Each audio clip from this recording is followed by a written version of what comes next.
prisoners, respectable workers and dedicated anarchists.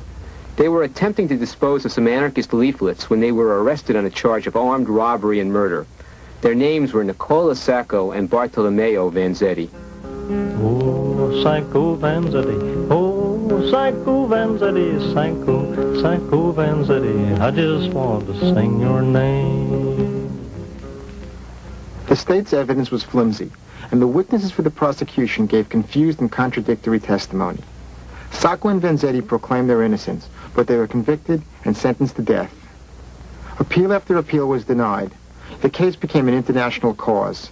Marches and defense efforts were organized worldwide.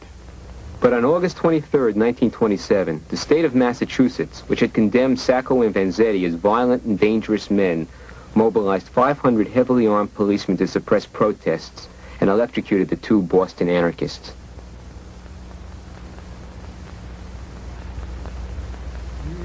Liberi da schiavi più non si piegheranno, fin l'ultimo respiro si ribelleranno, ma poi ancora nuovi tiranni sorgeranno,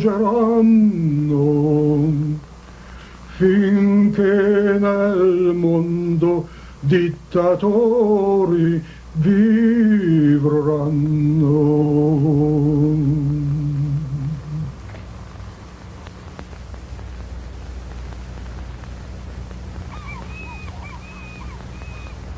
I am a believer in freedom, but of a special kind.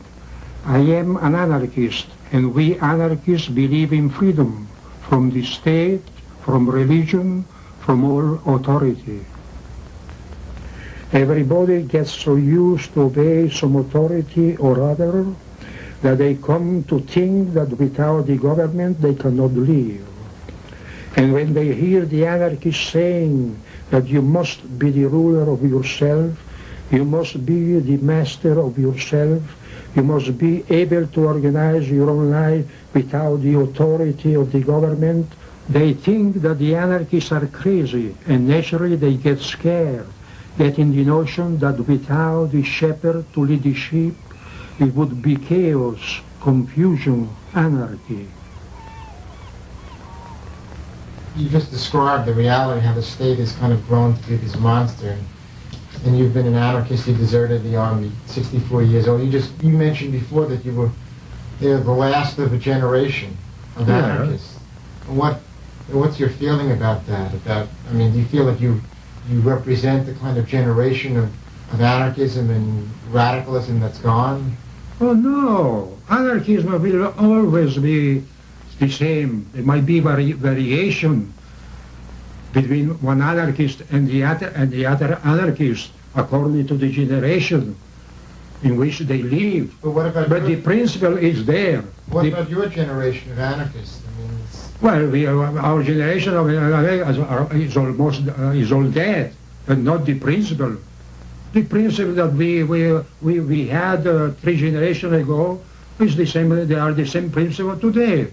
Do you see people now carrying on? We still, we want the people to be able to rule themselves, and the new generation has the same principle. There is no difference between the other one.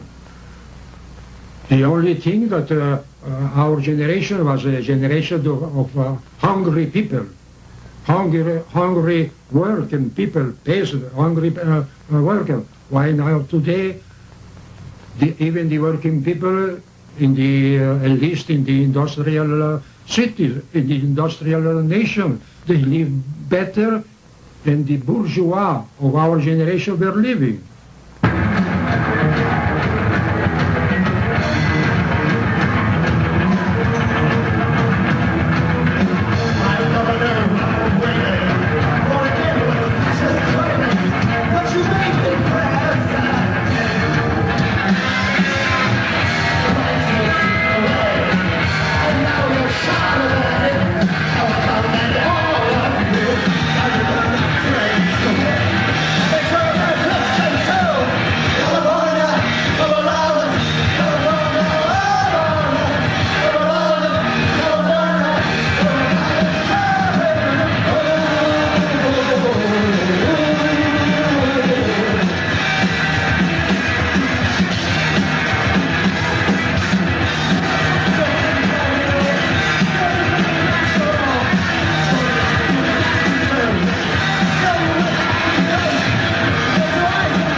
Anarchy begins with the mind, and American minds for generations have been programmed totally the opposite direction.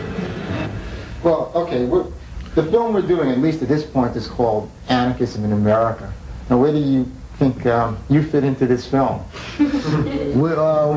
We fit into this film because we, in our own way, are trying to break down rules, like be them not just written laws, but mental laws, social mores, and American attitudes that have slowly turned this into one of the greediest countries in the world. Not to try and over categorize, but what are you trying to do, with your music? The bottom line in America, at least, is we like to get people to think for themselves. We don't come out and say, this is our opinion, think like us or it's not cool. No, what we're saying is, this is our opinion, judge it for what you will, but for Christ's sakes, have an opinion. Welcome to 1984. Are you ready for the Third World War? Who will beat the secret police? They'll draft you with no black terrorists. They'll go fire there to boot camp. But since you get it, then you are bad. Put your brain in for a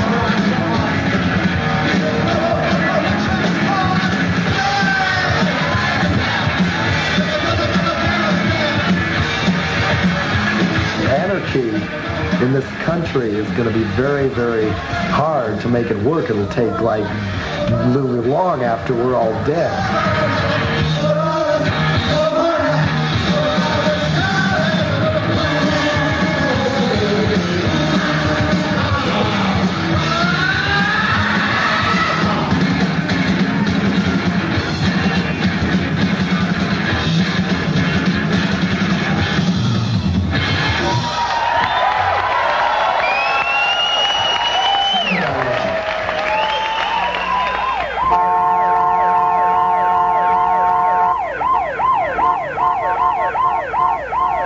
I don't believe that one can practice anarchism in this society. I believe it would be utterly illusory to contend, say, that a food co-op can replace general, Grand Union, or that a so-called People's Bank, to use a concept of Proudhon, who is supposed to have been an anarchist, could replace Chase Manhattan. Nor do I think that one can go around living a holier-than-thou ethical life, that essentially amounts to an ongoing guilt trip against other people. I find that it is basically impossible to live a thoroughly anarchist life within a capitalist society. But I do believe this, that one can try to maintain a high ethical standard. And that is one of the beautiful things about anarchism, that it brings ethics into socialism instead of mere science into socialism, such as Marx does. That one can live an ethical life. One can concern oneself personally with what is humane and what I would prefer to call libertarian behavior. One can protest, and one can try to work with projects in which people learn how to take control of their lives, even if in fact they can't do so until there are fundamental social changes. Those are the commitments, I believe, that anarchism seriously poses to the individual. And it raises a very high standard. It is demanding in that respect. It demands that you search into what is a humanistic sensibility and what is a humanistic ethic.